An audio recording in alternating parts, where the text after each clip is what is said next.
এই সুন্দর মোমবাতিগুলো আমি মাত্রই কিনে আনলাম। আসলে কিন্তু এটা মোমবাতি না, কি বলেন তো, ক্যান্ডেল থিম কেকটা এখন বেশ চলছে, তাই ভাবলাম আপনাদের সাথে টিউটোরিয়াল শেয়ার করি কিভাবে এটা ডেকোরেশন করেছি। আসসালামু আলাইকুম এভরিওয়ান, আশা করছি আপনারা সবাই খুব ভালো আছেন। আর এই ট্রেন্ডিং কেকটা এত বেশি সুন্দর যা বলার মতো না।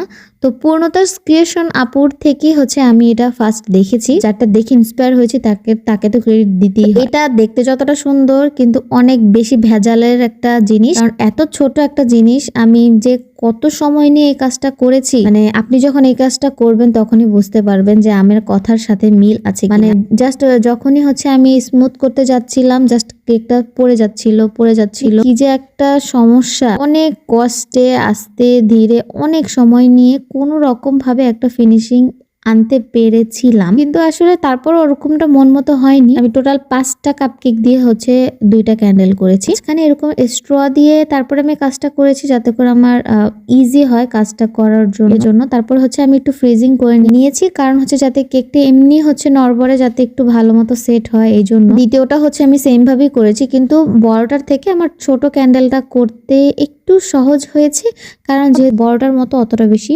কষ্ট হয় না। আপনারা এখানে যে কোনো কাপকেক ইউজ করতে পারেন। আপনার কাপকেক যদি বানাতে না ইচ্ছা করে, আপনারা কিন্তু দোকান থেকে মাফিন কিনে এনেও এই কাজটা করতে পারেন। জাস্ট আমি আইডিয়াটা বললাম আর কেক দুইটা আমি আগে ফ্রিজে সেট করে নিয়েছিলাম, আর আমি ভিতরে কিন্তু লাঠি দিয়ে দিয়েছি যাতে করে না পড়ে যায়। ফ্রিজিং করে নিয়ে তারপর আমি এখানে গানাশ ব্যবহার করিনি, জাস্ট হোয়াইট চকলেট মেল্ট করে ইউজ করেছি, কারণ এটা আমার কাছে মনে হয়েছে যে যদি আমি গানাশটা ব্যবহার করি তখন জাস্ট মোমবাতিটা কিন্তু একটু মানে পড়ার পরে গলার পরে কিন্তু একটু হার্ড হয়।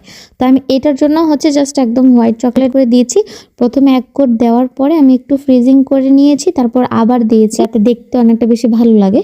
আমি ম্যাক্সিমাম যাদের গুলাই দেখলাম সবারটাই একদমই জাস্ট 1 লেয়ারই ছিল, আর এত সুন্দর ছিল এই কেকটা। জাস্ট ভিডিওতে এতদিন দেখেছি, যে বানানোর পর আমি জাস্ট বিশ্বাস করেন তখন আনন্দে লাফালাফি করছি যে এত সুন্দর কেন। আপনি যখন এই কেকটা বানাবেন তখন আপনি এই কথাটা অবশ্যই মাস্ট বলবেন, এত সুন্দর কেন। যাই হোক, আপনাদের কাছে কেমন লেগেছে অবশ্যই জানাবেন, আর কারা কারা এই কেকটা রিক্রিয়েট করেছে। সবাই ভালো থাকবেন, আল্লাহ হাফেজ।